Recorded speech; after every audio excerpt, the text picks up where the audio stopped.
The ultimate issue in ultimate frisbee. Sports and academics are the two vastly different aspects when it comes to extracurricular activities. There are many opportunities for students to get involved and learn. In high school, I was personally a part of the ultimate frisbee team, where students ranging from grade 9 to grade 12 all played together. Starting with that, some may already realize the difficulties of a co-ed team. It is very difficult to gather a full team for a sport such as ultimate frisbee, since barely anyone even knows about it. The ultimate issue regarding ultimate frisbee is the lack of confidence and commitment among younger members. As stated before, a co-ed team can result in younger students feeling worse about themselves. You may think it is easy to simply throw a frisbee, but players need to be extremely fit, athletic, and game smart with situational awareness. In a competitive environment, it may cause students to show performance anxiety. I can personally attest to this fact, as I was a nervous wreck during my first ever game. I was horrible compared to the upper years, and felt like I was being looked down on and as a burden. As a result, there is a lack of team bonding. So what are the alternatives to fixing this issue? Firstly, the team could look into adding more practice times to specifically train and develop skills. Improvement only comes after time and effort, and practice is usually the most straightforward way to go. This allows students to develop better skills, athletic abilities, and ultimately confidence in themselves to successfully accelerate in the sport. It also allows for player and coach communication to create a better team environment. Secondly, they could organize intramural games built into current practices to give players on the team a taste of what it would be like to play in a real game. Everyone would get a better and more in-depth understanding of how the games would go. Each alternative comes with their own costs and benefits. When looking at creating more practice times, some of the costs include the availability of staff, since practices occur after school hours. This means coaches volunteer their own personal time and energy. Having more practices on top of what should be assigned might seem very unappealing, especially to newer players who are not even sure about themselves. More practice also means more conditioning, which is to increase your cardiovascular capabilities. This is very tiring and will quickly lead to burnout.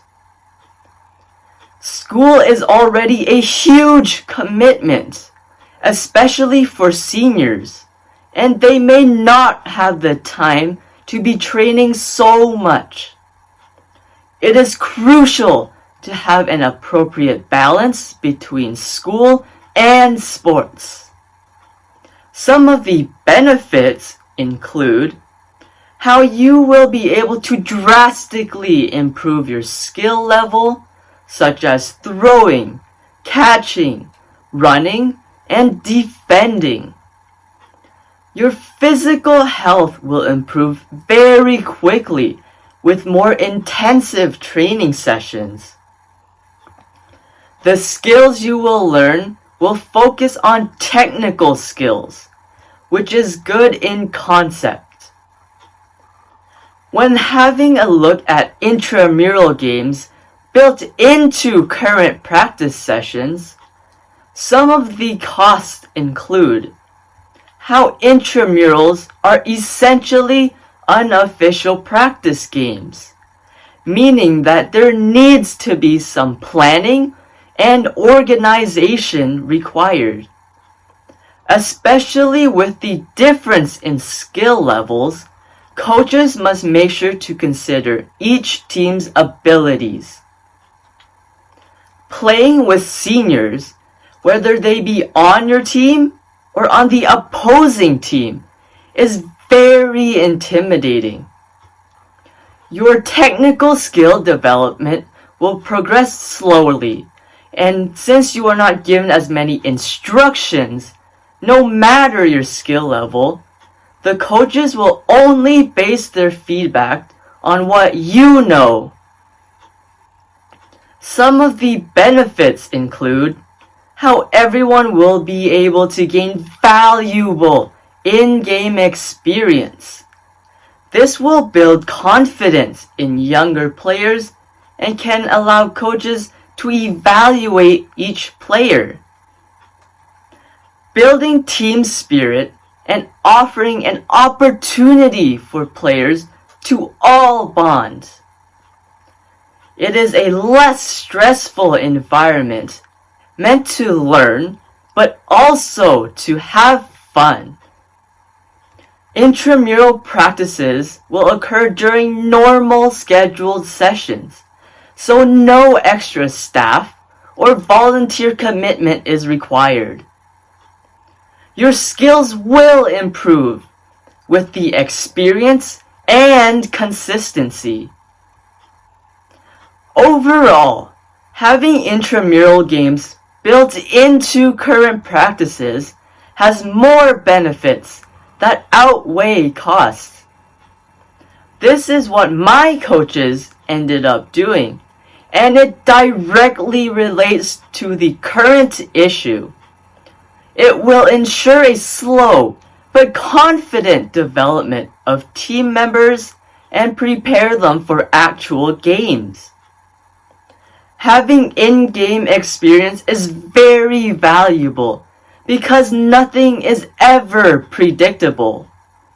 You may learn how to defend, but you won't really understand unless you are put in that position.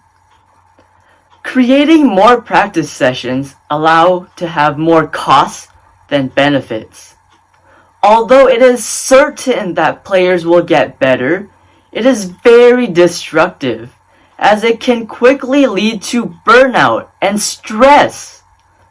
Stress can arise from having too many commitments and can discourage younger players, going against our goal. Speaking from experience, having normally 2 practices a week will already be enough. My final recommendation is to integrate intramural games into current practice sessions. The results will benefit the entire team by developing their skills, eliminating performance anxiety, and encouraging bonding. It is very important that it will always be about having fun and being proud of yourself and getting better. It is not always about winning. Nevertheless, the school can discuss and integrate both alternatives into a balanced plan